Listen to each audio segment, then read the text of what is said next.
Secretary initially took a strong and very sophisticated position on reproductive rights. Under pressure from the church, you wobbled. My question is about your style of governance. You buckle down under pressure. You organize lobbies. You campaign on the basis of talino and galing, but you will compromise on these issues. Maybe it will be all for one. Thank you, Dean, for the question. I believe that for any policy, especially one as controversial or as close to the heart as one of reproductive health, you have to work with a consensus. You cannot implement a law with such massive opposition ab initio. And there is a problem.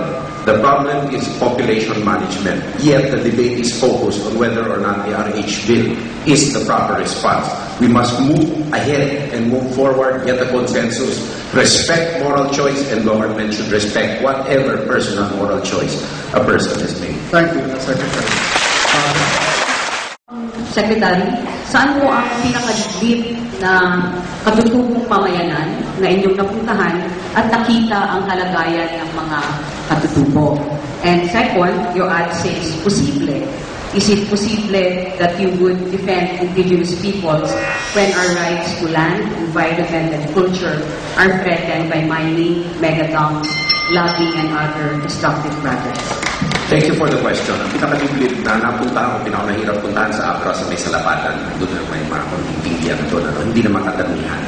Pero posible naman talaga i-manage yun. You can have sustainable extraction activities with one sine qua non. Dapat pumayag ang local community. Kasi no matter na napakalaki ng buhos mo ng investments, security component, at lahat, pag tutol ang community, hindi sustainable ang investment, puro gulo lang ang mangyayari. Kaya kailangan pumayag ang community sa extraction activities. I want you to run according to how important they are in your life and explain why, and you should also answer another question. What would you do to help this person from a situation that would mean imprisonment or death? The names are Gloria Macapagal-Arroyo, Eduardo Dandico-Alco, and your mother-in-law, Mary Beth Lopez de Leon. All are important. Of course, the mother-in-law is very important. Without the mother-in-law, there is no daughter. Without the daughter, there is no wife. So they are important. However, to save them from prison, that is their own legal outlook. They have the rights under the law. And if elected president, I shall not interfere. How are you going to work then? I said the mother-in-law, and then the rest are equal.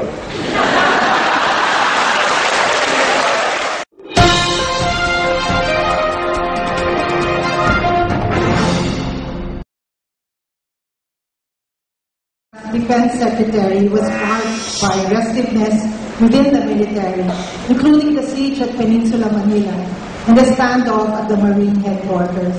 If you become president, how would you address the restiveness among the military, especially among the young officers corps, and to what issues would you give priority? I think, Rina, the only incident that occurred during my stint was the Manila Peninsula incident. The standoff did not occur during my watch. And after the Manila Peninsula incident, no reoccurrence of any uprising or any mutiny did occur. I think the most important thing in the armed forces is to build two things: a culture of competence and a culture of discipline. It starts in basic officer training and it goes up the line. So you cannot have discipline, you cannot have a good culture if you don't have competence. So it works both ways.